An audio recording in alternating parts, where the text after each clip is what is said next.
So you can't find time for anything during school year. You feel like you waste so much time at school just to waste even more time doing homework or studying for exams. You feel like you would be so much more successful and happier if you could just spend all your time on your business and self-improvement rather than those useless school subjects. Luckily, in this video I will show you an autistic level step-by-step system which you can start applying literally today that allowed me to attend normal high school while running an online business, doing all the self-improvement habits, having a girlfriend and still a little bit of social life. One disclaimer here. I would highly encourage you to watch the video in order because, as I said, this is a step-by-step system and it also helps the YouTube algorithm. So let's get right into it. The system that I'm going to talk about comes from a book that I've read in August, so I had some time to test it out, and it is honestly the best productivity time management thing I've ever found, and I found it in this book, Can't Hurt Me by David Goggins. It is the challenge number 8, which I upgraded a little,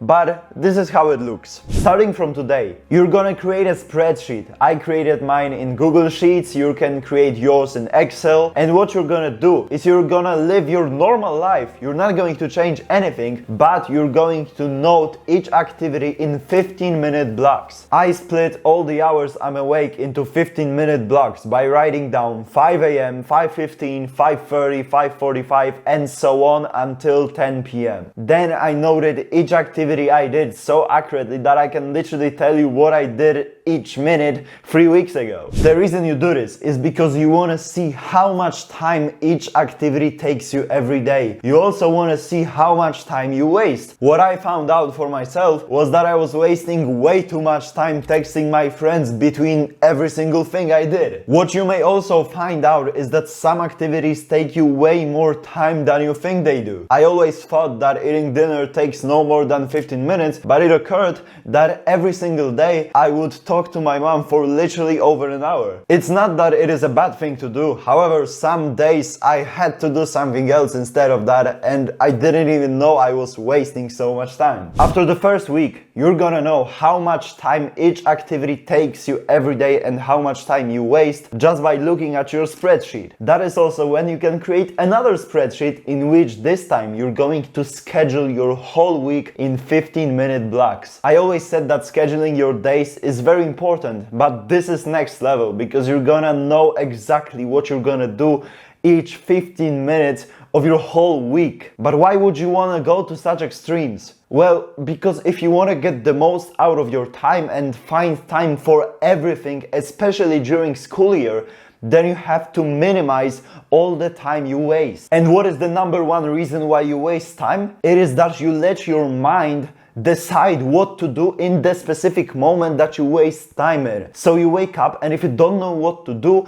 and you let your mind decide what to do, then you may end up just grabbing your phone and scrolling through social media. Instead, if you knew exactly that you have to go take a shower, then immediately get to work, then go to the gym, then eat something, then something else, you would waste literally no time because you would not give your mind a chance to make you waste time. Making less decisions throughout your day is also very beneficial for your productivity because you know that your willpower is a finite resource. You wake up, you have 100% of your willpower, but then every time you use it, the level decreases until it eventually runs to 0%. So what you can do is use it only for the beneficial things like your work, like studying, like exercising, and you can stop wasting it on making useless decisions like what to do now by just simply keeping a regular schedule. So knowing what to do and when to do it is extremely important, but creating such schedule is not an easy task. So now I'm going to give you some advice on how to actually do that. The first thing I want you to do is I want you to think of the most important activity you want to do every single day and when do you want to do it. For me, it's creating YouTube videos, and I honestly cannot do this later in the day, and I'm honestly also a hypocrite because it's literally 6 p.m. right now. But the point is that it is very difficult for me to do that after school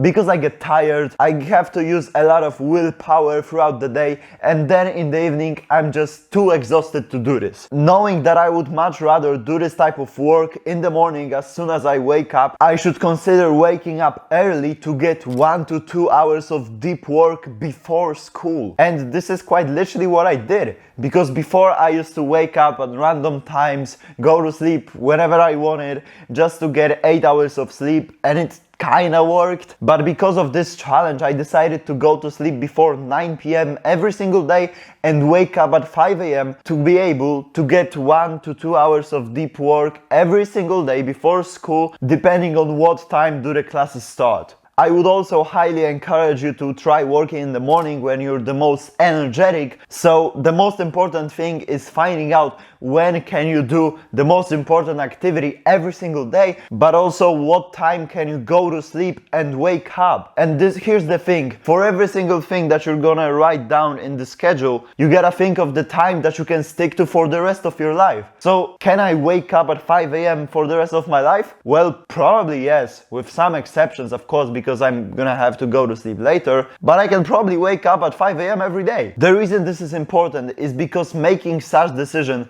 which will probably last till the end of this school year, makes me use zero willpower on thinking what time do I wake up tomorrow for the next 6 months. So let that sink in. Think of how much willpower I save just by making such simple decision, and you are going to make that decision for every single activity in your day. Think of how incredible that is. The second thing I want you to pay a lot of attention to is your commute time, because I personally spend about 2 hours every single day on a bike. So reading books would be a waste of time when I can listen to audiobooks while commuting to school or to different places. When I used to commute to school on a bus, it would take me around 30 minutes every day. So I would spend all that time doing my homework instead of doing it at home, because obviously I've had more important things to do at home rather than homework. The point is that every single one of us spends many hours commuting to different places every single week. So you could just waste that time listening to Sigma music just like everybody else does, or you could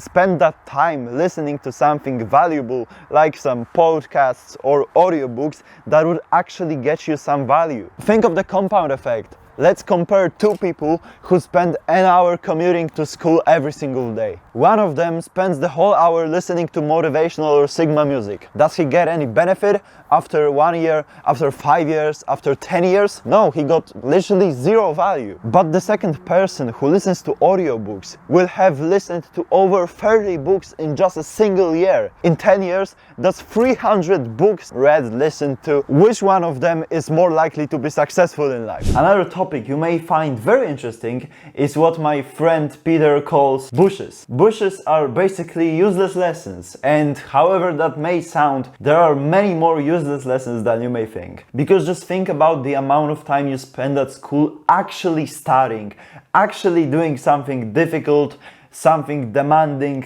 cognitively. You can probably agree that you're not necessarily productive at school, and the actual process of learning is probably only 20% of the time you spend there. Most of the time you spend most of your days at school talking with your friends, which is not bad. I mean, it is a positive experience, but you could spend all that time doing something productive, the things that get you closer to your purpose. And frankly, that is what I do during bushes. Bushes are those lessons where you don't necessarily do anything hard, so you can talk with your friends, look outside the window, think about everything and anything. You can spend that time doing some shallow work that is not very demanding, but that you would have to do anyway. For me, that's for example coming up with video ideas. I don't necessarily have to be very focused to do that. I can also do that only using a pen and a notebook. That way, there is no way I will get caught doing something I shouldn't be doing because I look like I'm just writing things down in my notebook and paying attention to whatever teacher says. You will be surprised when you realize how many bushes there are in your weeks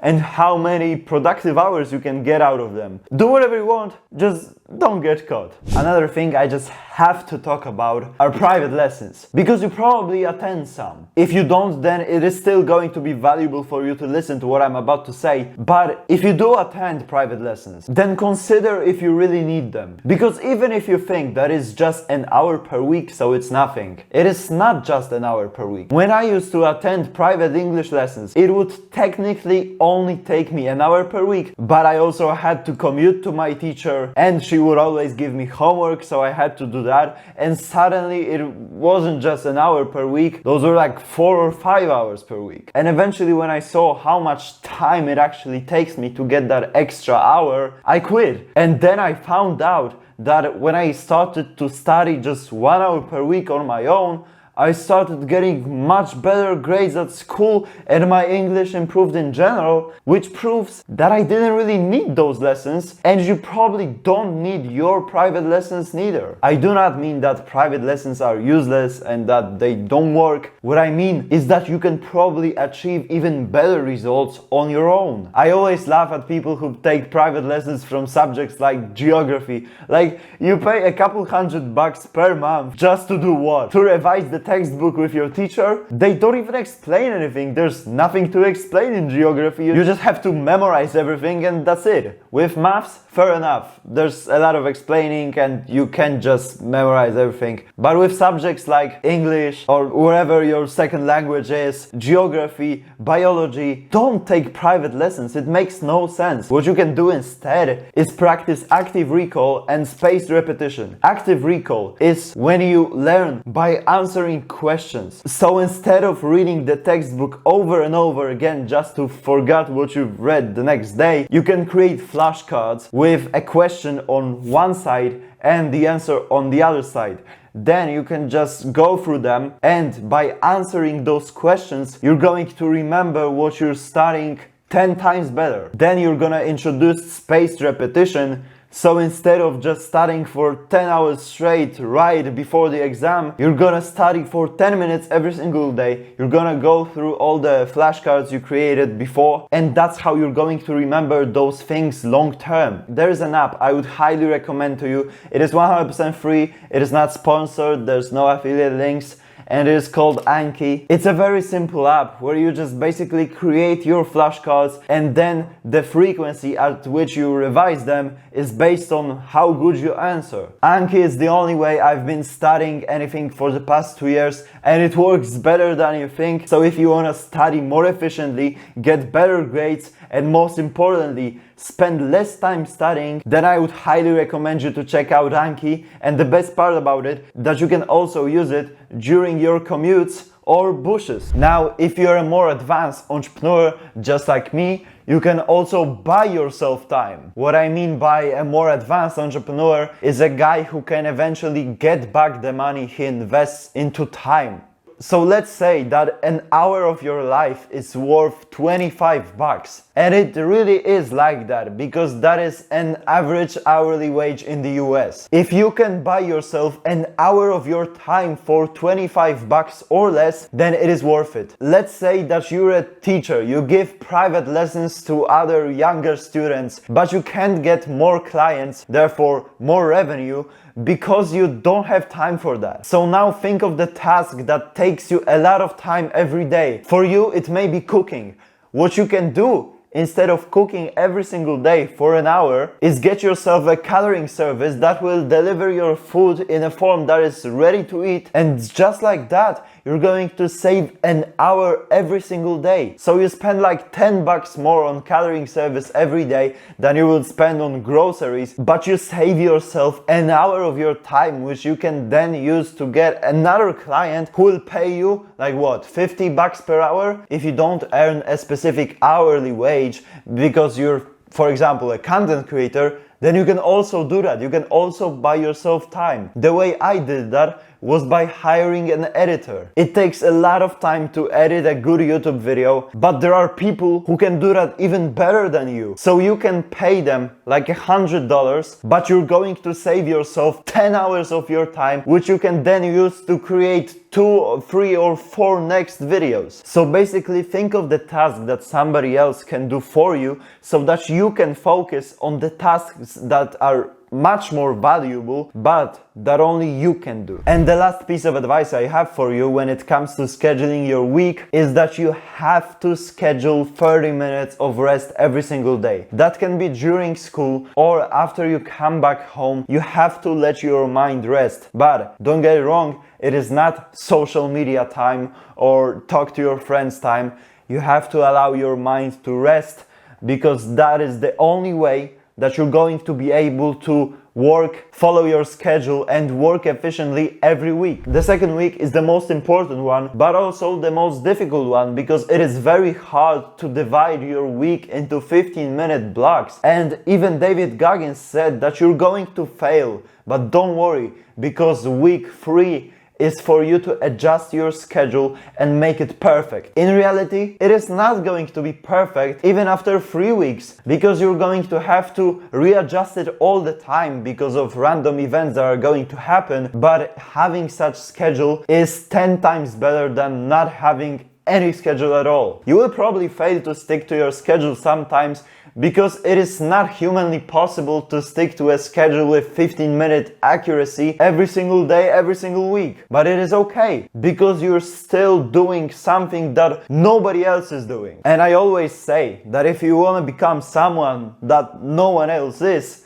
then you have to do things that nobody else does. And there are no motherfuckers who divide their weeks into 15-minute blocks in this city. I want you to remember that the key to get the most out of your time is to minimize wasted time, because it is just like with habits. If you get rid of bad habits, then the only ones that will be left for you will be the good ones. So if you learned something new from this video, then I would highly appreciate it if you could click some buttons under this video to help the algorithm. You can also watch this video, but I will see you on the authentic side of self-improvement.